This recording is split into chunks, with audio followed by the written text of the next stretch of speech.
તમે કોલેજના વિદ્યાર્થી હો કે કોર્પોરેટ કર્મચારી, હાઉસવાઈફ હો કે ફ્રીલાન્સર, આજે દરેક વ્યક્તિ એક વાત કહે છે, મને ટેન્શન લાગે છે, આઈ ફીલ સ્ટ્રેસ.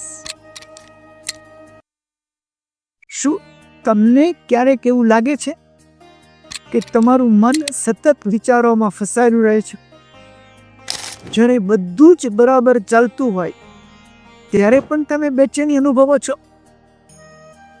વધુ પડતું વિચારવું એ વધુ પડતી સિદ્ધિ મેળવવા બરાબર નથી. આ એક આધુનિક સમસ્યા જેવું લાગી શકે છે, પરંતુ શાસ્ત્રોમાં કહ્યું છે કે આ કોઈ નવી સમસ્યા નથી. આનો ઉકેલ શ્રી કૃષ્ણએ ભગવદ્ ગીતામાં અનેક વર્ષો પહેલા આપેલો છે. Let us take some example.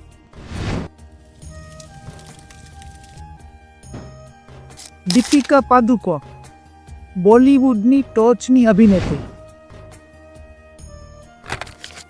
તેણે એકવાર જાહેર કર્યું હતું કે હું ડિપ્રેશનથી પીડાતી હતી.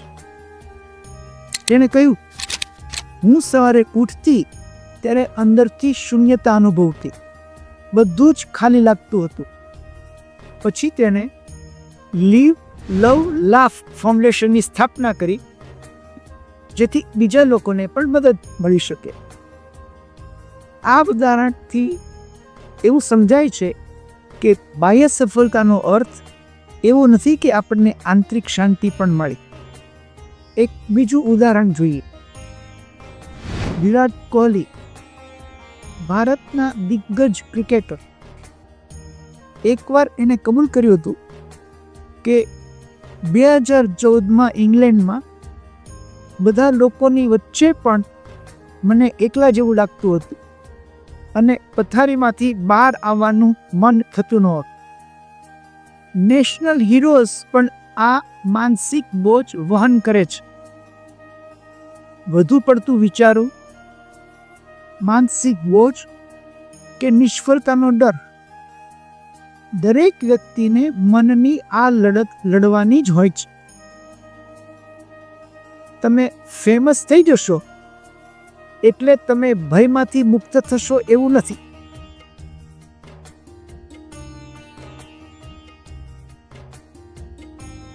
આશરે 5000 વર્ષ પહેલા કુરુક્ષેત્રની યુદ્ધભૂમિ ઉપર બોલાયેલી ભગવદ્ ગીતા આજે આપણા આંતરિક યુદ્ધ, આપણી અંદર ચાલતી આંતરિક લડાઈ માટે શક્તિશાળી માર્ગદર્શન આપે છે. ભગવદ્ ગીતાના અધ્યાય 2 શ્લોક 70માં શ્રી કૃષ્ણ કહે છે,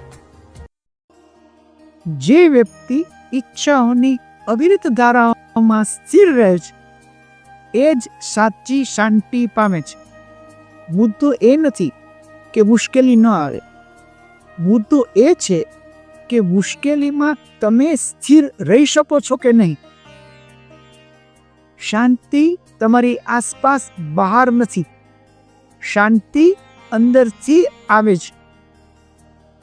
તણાવને આપણે માત્ર અનુભવીએ નહીં, તેના કારણો પણ જોઈએ.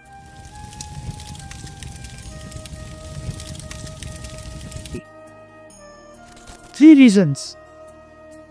Number 1, ભૂતકાળનો શોક. આવું કેમ થયું? પાછલા પ્રસંગો મનમાં ફરી ફરી યાદ કરી અને જીવવું કે જે આપણે બદલી શકતા નથી. નંબર 2, ભવિષ્યનો ડર. આ બધું ખોટું થશે તો શું થશે? આપણા મનની અંદર બધું બગડવાનો માનસિક વિચાર, કલ્પનાઓ ઊભી કરવી. નંબર 3, બધું નિયંત્રિત કરવાનો પ્રયત્ન કરવો. હકીકત એ છે કે આપણે દુનિયાને નિયંત્રિત કરી શકતા નથી. આપણે ફક્ત આપણા પ્રતિસાદને, રિસ્પોન્સને નિયંત્રિત કરી શકીએ છીએ. ગીતા આપણને યાદ અપાવે છે,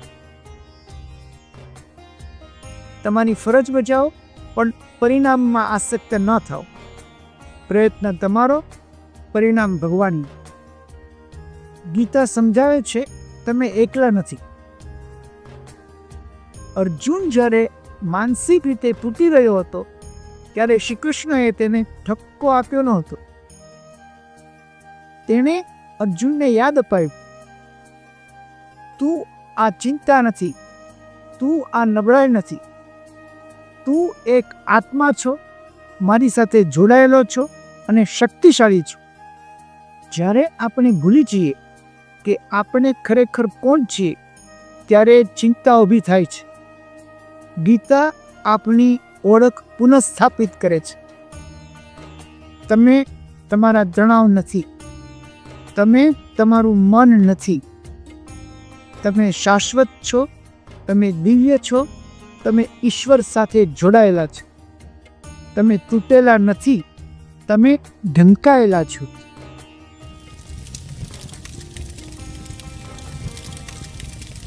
ગીતા આપણને ફક્ત સિદ્ધાંત જ નહીં પરંતુ 3 સ્ટેપમાં બહાર નીકળવાનો પ્રેક્ટિકલ વ્યવહારુ માર્ગ પણ દર્શાવે છે.